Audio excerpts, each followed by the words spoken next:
அணு உலை வசதிகளை அமெரிக்கா குண்டு வீசிய ஒரு நாள் கழித்து தெஹ்ரானுக்கு எதிரான போரிலே இஸ்ரேலுடன் இணைந்து மத்திய கிழக்கு பிராந்தியம் பதற்றத்தில் ஆழ்ந்துள்ளது.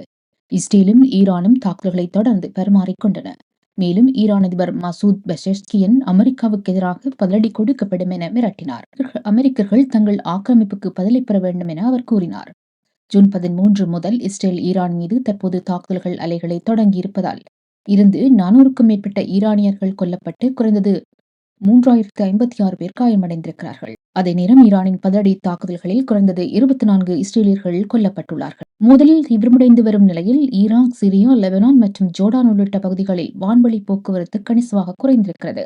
இது பலஸ்தீன பிரதேசம், ஈரான் மற்றும் இஸ்ரேலியை தாண்டிய பகுதிகளையும் பாதித்து வருகிறது. ஈரானின் அணு ஆயுத தளங்களுக்கு அமெரிக்கா தாக்குதல் நடத்தியதை அடுத்து பல சர்வதேச விமானங்கள் மத்திய கிழக்கு விமானங்களை நிறுத்தியோ அல்லது வேறு வழிகளில் மாற்றியோ பயணிக்க ஆரம்பித்திருக்கின்றன. பாதிக்கப்பட்ட நிறுவனங்களில் British air vice, Air France, KLM, Singapore airlines, American airlines, United airlines, Lufthansa, Emirates, fly Dubai மற்றும் கத்தார் ஏர்வேஸ் ஆகியன அடங்குகின்றன. பிரிட்டிஷ் ஏர்வைஸ், துபாய், டோஹா மற்றும் பஹ்ரைன் விமானங்கள் ஜூன் இறுதி வரை ரத்து செய்யப்பட்டிருக்கின்றன.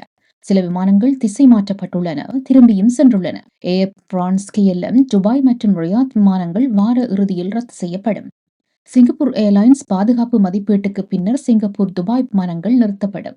அமெரிக்க ஏர்லைன்ஸ் மற்றும் யுனைடெட் ஏர்லைன்ஸ் முறையே கட்டார் மற்றும் துபாய்க்கு விமானங்கள், லுஃப்தான்சா, டெஹரான் மற்றும் டெலவி விமானங்கள் நிறுத்தப்பட்டு ஈரான், ஈராக், இஸ்ரேல் வான்வெளிகளை தவிர்த்து பயணம் செய்யும். எமிரேட்ஸ் மற்றும் ஃப்ளை துபாய் ஈரான், ஈராக் மற்றும் பிற பகுதிகளை ஜூன் 30 வரை பாவிப்பதை நிறுத்தியுள்ளது. கத்தார் ஏர்வேஸ் ஈரான், ஈராக், சிரியாவுக்கு தற்காலிகமாக விமானங்களை ரத்து செய்து பாதுகாப்பு காரணங்களை மேற்கோள் காட்டியுள்ளது.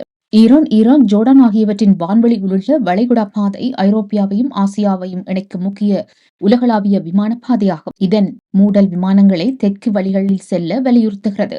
இதனால் எரிபொருள் செலவு, தாமதங்கள் மற்றும் உலகளாவிய பயண வலையமைப்பு பாதிக்கப்படுகிறது. சில விமான நிறுவனங்கள் ஜூன் இறுதி அல்லது ஜூலை நடுப்பகுதி வரை விமானங்களை நிறுத்த உள்ளன.